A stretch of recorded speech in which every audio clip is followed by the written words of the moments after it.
आज के इस गहरे विश्लेषण में स्वागत है। आज हम एक ऐसे विषय पर बात करने वाले हैं जो हर इंसान की जिंदगी की दिशा तय करता है, लेकिन हम इसके बारे में सबसे कम सोचते हैं। बिल्कुल। और आज का हमारा जो मुख्य उद्देश्य है वो इंसानी दिमाग की उसी सबकॉन्शियस प्रोग्रामिंग को डिकोड करना है। हाँ, और ये समझना है कि कैसे आदतों के इस सोर्स कोड को बदलकर, मतलब इसे पूरी तरह से रीवायर करके जीवन की दिशा बदली जा सकती है। और हमारी ये पूरी चर्चा the Virat Kohli formula, rewiring your subconscious for success नामक सोर्स मटेरियल पर आधारित होगी।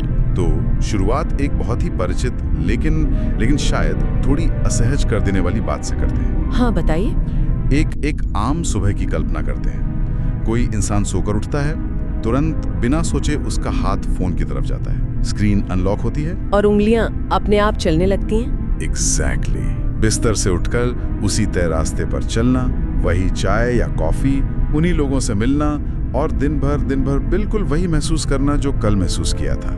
अगर सच कहा जाए तो ये कोई सामान्य रूटीन नहीं है। वही तो, ये एक इंसान का ऑटो पायलट मोड है, एक ऐसा सेट कंप्यूटर प्रोग्राम जहां अधिकांश फैसले इंसान खुद सचेत होकर ले ही नहीं रहा है। बिल्कुल, वे बस अपने आप हो रहे हैं। हम अक्सर एक इल्यूजन ऑफ कंट्रोल यानी नियंत्रण के भ्रम में जीते हैं। हाँ, हमें लगता है कि हम ड्राइव कर रहे हैं, जबकि असलियत में हमारी सालों की कंडीशनिंग ही हमारा जीवन चला रही है।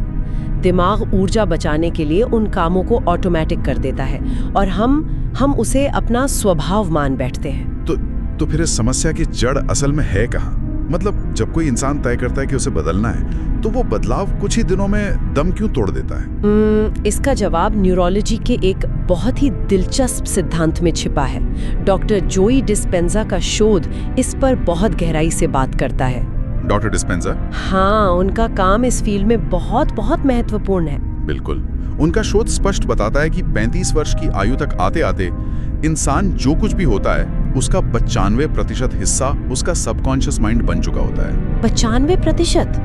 ये सच में झकझोर देने वाला आंकड़ा है। हाँ, 95%। ये एक ऐसा सख्त प्रोग्राम है जिसमें हमारे बिलीव्स, अनकॉन्शियस हैबिट्स और इमोशनल रिएक्शंस पूरी तरह से लॉक हो चुके हैं। तो इसका मतलब ये हुआ कि बाकी बचा सिर्फ 5% हिस्सा हमारा कॉन्शियस माइंड है। एग्जैक्टली।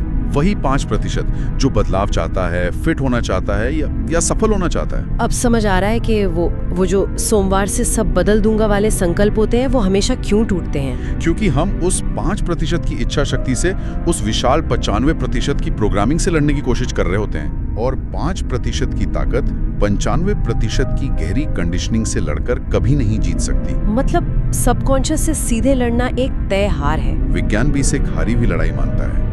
दुश्मन जब इतना बड़ा हो तो सीधे लड़ने के बजाय हमें उसके सोर्स कोड को बदलना होता है, जिससे हम क्या कहते हैं, बिहेवियरल कंडीशनिंग। हाँ, बिहेवियरल कंडीशनिंग और इमोशनल एनकोडिंग। आसान शब्दों में हमें उस पुराने प्रोग्राम को डिकोड करके रीप्रोग्राम करना होगा। और इसे समझने के लिए मुझे लगता है हमें शरीर और दिमाग की भाषा के बीच के अंतर को समझना होगा। बिल्कुल, ये सबसे अहम हिस्सा है। रिसर्च बहुत स्पष्ट कहती है कि हमारे ब्रेन की भाषा विचार है, यानी थॉट्स, लेकिन हमारी बॉडी की भाषा भावनाएं हैं, फीलिंग्स। हाँ, फीलिंग्स। जब तक शरीर किसी विचार को भावनात्मक स्तर पर महसूस नहीं करता, वो उस पर एक्शन नहीं ले सकता। और यही भावना और विचार का जो अलाइनमेंट है, ये नई कंडीशनिंग की नींव रखता है। यहाँ ब्रूस ली का एक बहुत ही गहरा विचार मुझे याद आ रहा है। ब्रूस ली का वो शब्दों वाला कोट। हाँ, उनका मानना था कि शब्द केवल शब्द नहीं है, वे ऊर्जा है।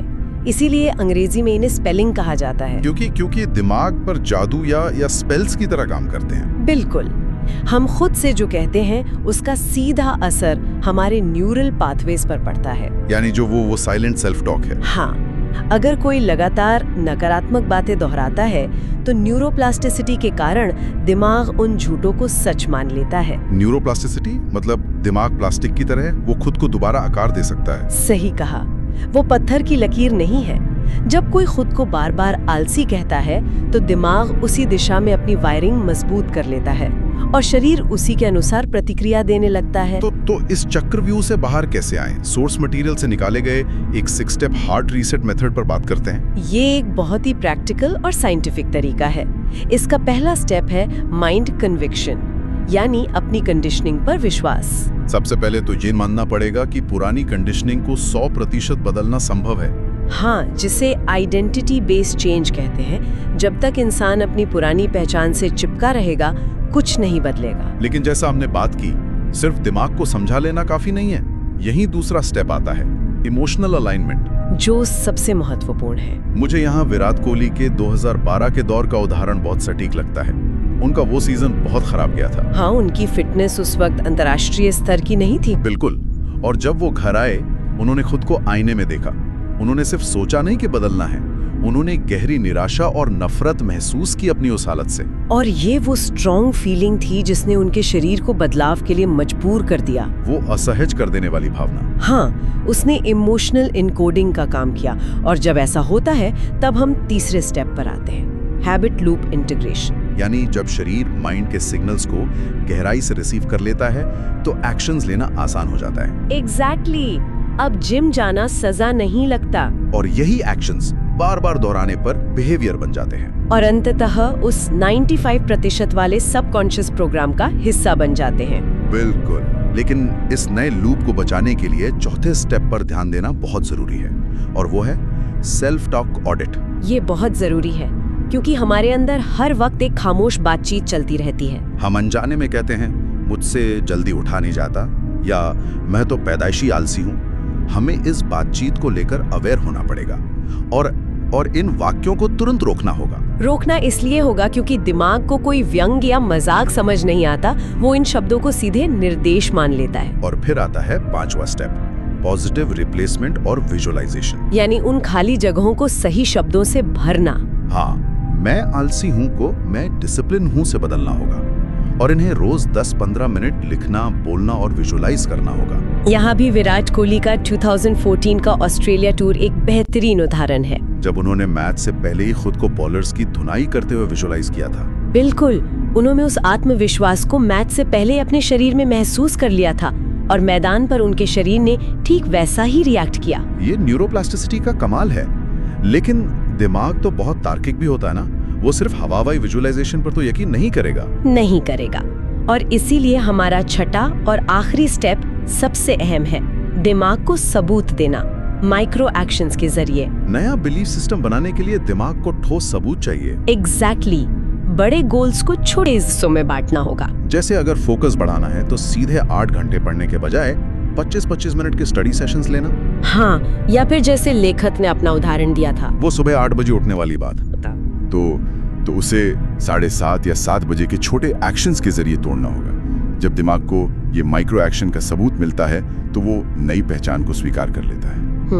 तो ये वो 6 स्टेप मेथड है। लेकिन एक बहुत कड़वा सच ये भी है कि सिर्फ इन बातों को सुन लेने से या जान लेने से जीवन में कोई बदलाव नहीं आएगा। बिल्कुल नहीं। बिना ठोस एक्शन के ये सारी जानकारी पूरी तरह व्यर्थ है। ज्ञान अपने आप में ताकत नहीं है। 100% सही। इसलिए जो लोग ये सुन रहे हैं, उनके लिए एक सीधा चैलेंज है।